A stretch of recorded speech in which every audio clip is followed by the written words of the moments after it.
உங்கள் அப்பாவோட படங்களை தொடர்ந்து நீங்கள் பார்த்துக்கிட்டே இருக்கீங்க. ஒவ்வொரு கிட்டத்தட்ட ஒரு ஒரு குறிப்பிட்ட காலத்தில் வந்து படங்களோட ஃபிகர்ஸ் இருக்கு இல்லையா, முன்னாடி அதாவது வர்ற தெய்வங்கள் இருக்கு இல்லையா, அது வந்து ஒரு குறிப்பிட்ட தெய்வங்கள் அதிகமாக போடுறாங்க. ஒரு பல்வேறு ப்ரெஸ்ஸுகளுக்கும் போடுறாங்க. இந்த கிட்டத்தட்ட வந்து தீபாவளி பூஜை மாதிரி அல்லது பிள்ளையார், சரஸ்வதி, லட்சுமி இந்த மாதிரியான படங்கள் ரெகுலராக இருந்தது. ஒவ்வொரு கம்பெனிக்கும் ஒவ்வொரு மாதிரி போடுறாங்க.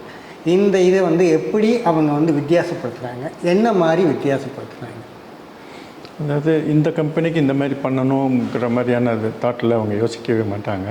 அன்னைக்கு இப்போ இன்றைக்கி அந்த ஒரு லக்ஷ்மி எனக்கு அந்த ஆர்டர்ஸ் கையில் வச்சுட்ருப்பாங்க, அடுத்த ஒரு சப்ஜெக்ட் பண்ணி கொடுக்கலாம் அப்படின்னு வந்து ஒரு லக்ஷ்மின்னு போடுறாங்க அப்படின்ற மாதிரி இருந்ததுன்னா அன்னைக்கு உள்ளதில் வந்து என்ன இம்ப்ரூவ்மெண்ட் அதுக்குள்ளே பண்ண முடியும் ஏதாவது. ஆனால் எங்கேருந்து அந்த தாட் ப்ராசஸ் வருதுங்கிறது எனக்கும் தெரியாது, எப்போ இருந்து அதையே யோசிச்சுக்கிட்டு இருப்பாங்களான்னு தெரியாது. ஆனால் நிறைய இதுங்களில் நான் பார்க்குறப்போ என்னோடய அசம்ஷன் வந்து ஒரு சின்ன ஒரு பேசிக் இமேஜினேஷன் மட்டும்தான் உள்ளே இருக்கும்.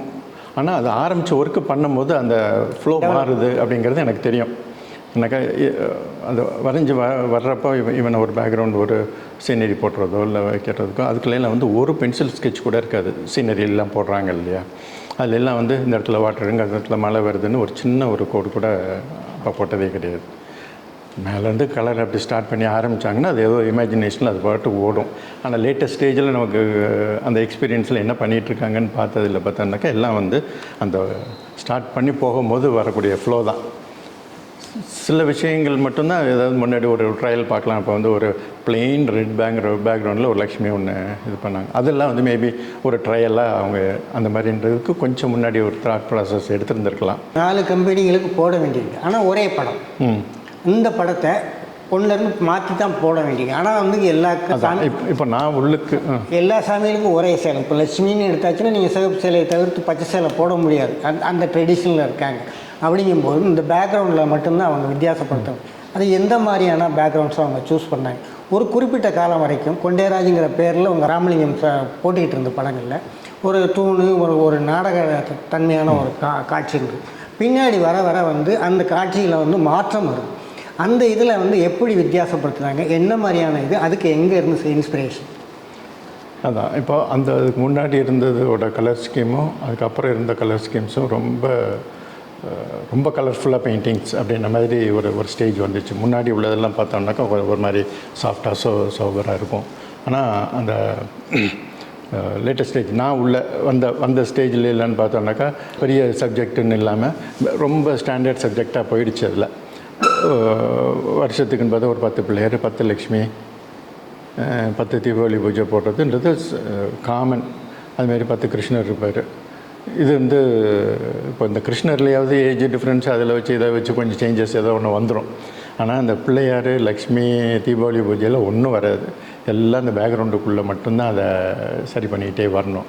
அப்படின்னு வரப்போ என்னெல்லாம் வந்து நம்ம வந்து சில விஷயங்கள் ரிப்பீட்டும் ஆயிடக்கூடாது. எனக்கு நானும் அதுக்குள்ளே வந்து நானாகவே இமேஜின் பண்ணி நிறைய பேக்ரவுண்ட்ஸ் போட்டிருக்கோம். அப்படின்னு வரப்போ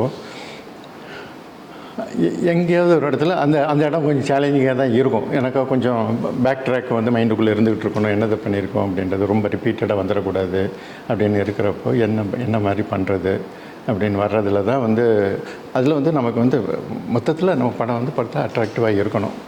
ரொம்ப வந்து அதில் வந்து இப்போ ஒரு ஃப்ளோரல் டிசைன் பண்ணால் ஃப்ளோரல் டிசைன் எப்படி அங்கே நிற்கிதுன்னு கேட்டால் அதுக்கெல்லாம் லாஜிக்கெலாம் பார்க்கல. மொத்தத்தில் டிசைன் அது பார்க்குறப்ப அட்ராக்டிவாக இருக்கணும். அதுக்கு என்னெல்லாம் பண்ண முடியும், என்ன மாதிரி கலர் ஸ்கீமில் பண்ணலாம், ஏதோ ஒரு வகையில் வித்தியாசப்படுத்தி தான் ஆகணும். லக்ஷ்மி அதே ஸ்டாண்டிங் லக்ஷ்மி தான் எல்லோரும் கேட்பாங்க, ஒரே மாதிரி தான் இருக்கும். இன்னும் கொஞ்சம் இடுப்பு இந்த பக்கம் தள்ளி வைக்கலாம், இந்த பக்கம் வைப்பாங்க, அவ்வளோதான். அது ஒரு போஸ்ட் சின்னதாக மாறுமே தவிர அந்த மாதிரி ஒன்றும் மாறாது.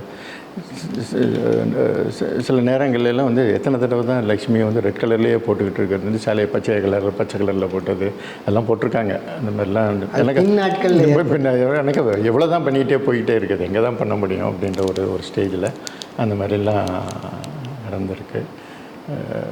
ஆனால் எனக்கு அது ரொம்ப டஃப்பாக தான் இருக்கும். திரும்ப அடுத்த வருஷம் அதே சப்ஜெக்டு, அப்புறம் அதுக்கு திரும்பவும் பேக்ரவுண்டு அப்படின்னு ஒரு ஸ்டேஜில் வந்து ஒரு சேச்சுரேஷனே வந்துடும், கண்டிப்பாக வரும். நகையும் நம்ம வந்து க்ரியேட் பண்ணி தான் ஆகணும். எனக்கு ஒவ்வொன்றுக்கும் வேறு மாதிரி. அந்த நகை அப்படின்னு அப்போல்லாம் ஒர்க் பண்ணிக்கிட்டு இருக்கிறப்ப கூட நின்று பார்த்துக்கிட்டு இருந்தோம்னாக்கா இதை இப்படி தான் பண்ண போகிறோன்றதுக்கு முன்னாடி எந்த தீர்மானமுமே இருக்காது.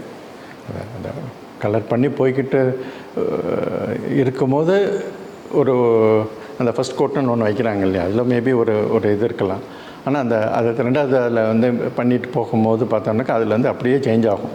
அதெல்லாம் வந்து அந்தந்த நேரத்தில் வரக்கூடிய இமேஜினேஷன் தான். முதல்ல வந்து அந்த இடத்துல வந்து நகைக்கு உண்டான ப்ரொவிஷனே அங்கே வச்சுருந்துருக்க மாட்டாங்க. ஆனால் அந்த நகை அப்படின்னு அப்புறம் ஒரு ஸ்டேஜ்லலாம் பார்த்தோம்னாக்கா இடுப்புலேருந்து கால் வரைக்கும் நகையை வந்து கொட்டி அப்படியே போட்டுகிட்டே போவாங்க அது பாட்டுக்கு.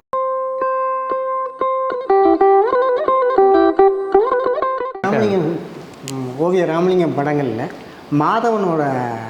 ஓவியர் மாதவனோட தாக்கம் இருக்குதுன்னு சொல்கிறாங்க. அதை பற்றி உங்கள் அபிப்பிராயம்? மாதவனோட தாக்கம் இருக்குது அப்படின்னா ரொம்ப ஏர்லி ஸ்டேஜில் தான் இருந்திருக்கணும்.